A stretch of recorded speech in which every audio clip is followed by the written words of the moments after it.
Alright, hello and welcome to my YouTube channel. আজকে বাংলাদেশের একটু পরেই খুব সম্ভবত একটু পরেই বাংলাদেশের আনুষ্ঠানিকভাবে দল ঘোষণা হতে পারে এবং তারই প্রেক্ষাপটে আমি আমার প্রেডিকশন অনুযায়ী বিগত দিনগুলোর অ্যানালাইসিস এবং খেলা দেখে যেটা মনে হচ্ছে বাংলাদেশ দলটা কেমন হতে পারে সেই একটা স্কোয়াড আমি দেওয়ার চেষ্টা করব বা বলার চেষ্টা করব এবং সেখানে যে বিষয়গুলো আমি চিন্তা করেছি সেটা হচ্ছে খেলোয়াড়দের সাম্প্রতিক পারফরমেন্স এবং হচ্ছে বিভিন্ন ইনজুরি এবং হচ্ছে নিউজের ভিত্তিতে এবং বিভিন্ন অ্যানালাইসিস দেখে যেটা আমার মনে হচ্ছে আমি সেগুলোই দেওয়ার চেষ্টা করছি এবং সেক্ষেত্রে আমার যেটা মনে হচ্ছে যে স্কোয়াডটা হতে পারে এই 2024 টি-20 ওয়ার্ল্ড কাপের স্কোয়াড, সেক্ষেত্রে আমার মনে হচ্ছে অধিনায়ক হিসেবে তো অবশ্যই নাজমুল হোসেন শান্ত এবং ওপেনারের কথা যদি চিন্তা করি, ফার্স্ট ওপেনার হিসেবে বর্তমান এই মুহূর্তে আজকে পর্যন্ত দাঁড়িয়ে যাদেরকে বিবেচনা করা হচ্ছে তারা হচ্ছেন তানজিদ হাসান তামিম এবং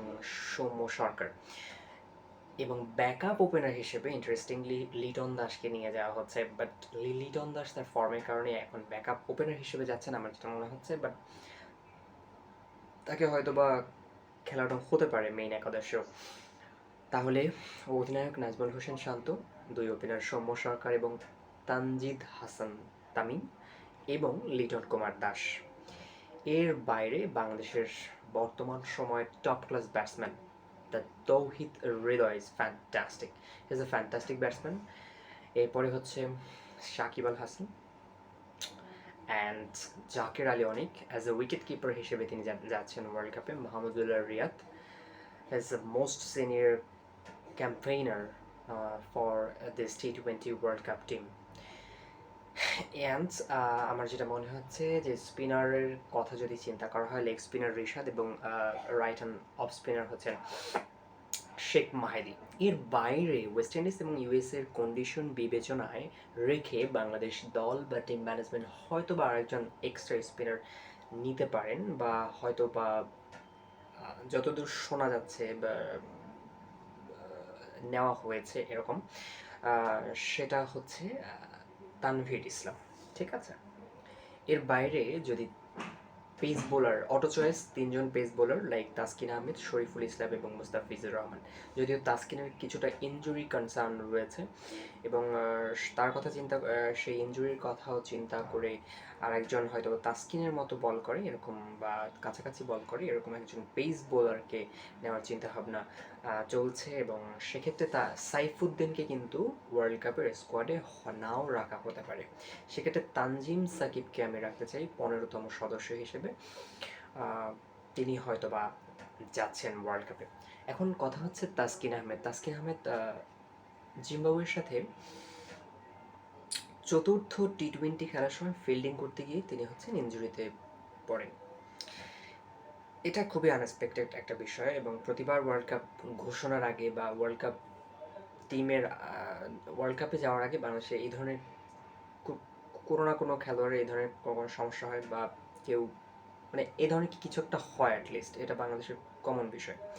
আমি জানি না কেন তাসকিনকে পরপর 4টা টি-20 ম্যাচ খেলাতে হবে বা খেলালেও ফিল্ডিংটা কেন করাতে হবে, এটা কোনোভাবেই মানে মেনে নেওয়া যাচ্ছে না। তাকে সে শুধুমাত্র 4 ওভার বোলিং করতো, বাকি ফিল্ডিং এর সময় অন্য এক্সট্রা তার দ্বাদশ খেলোয়াড় রয়েছে, তাকে দিয়েও কিন্তু করানো যেত, কিন্তু বাংলাদেশ সেই পথে হাঁটেনি। যাই হোক, সো তাসকিনকে তারা চিন্তা করছে, তারা 15 যে স্কোয়াড সেই স্কোয়াডেই তারা রাখছে, যদিও ইঞ্জুরি কনসার্ন রয়েছে, যদি একান্ত 3 সপ্তাহের তাকে যদি রেস্ট দেওয়া হয় সেক্ষেত্রে হয়তো বা ওয়ার্ল্ড কাপে গিয়ে রিহ্যাব সহ আরও 1 সপ্তাহ রিহ্যাব সহ হয়তো বা তিনি প্রথম 1-2 ম্যাচ মিসও করতে পারেন।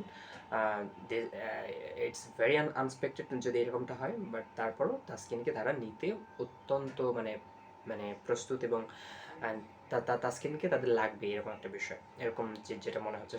সেক্ষেত্রে এই হচ্ছে 15 জন মেম্বার এবং হয়তো বা এর বাইরে 2-3 জন হয়তো বা স্ট্যান্ড বাই হিসেবে বা এক্সট্রা প্লেয়ার হিসেবে যেতে পারেন ওয়ার্ল্ড কাপে, সেক্ষেত্রে হাসান মাহমুদের কথা শোনা যাচ্ছে। এবং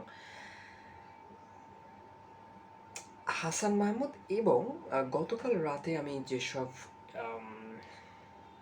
নিউজ দেখলাম সেক্ষেত্রে নাকি মেহেদী হাসান মিরাজকে তারা নিতে যাচ্ছে।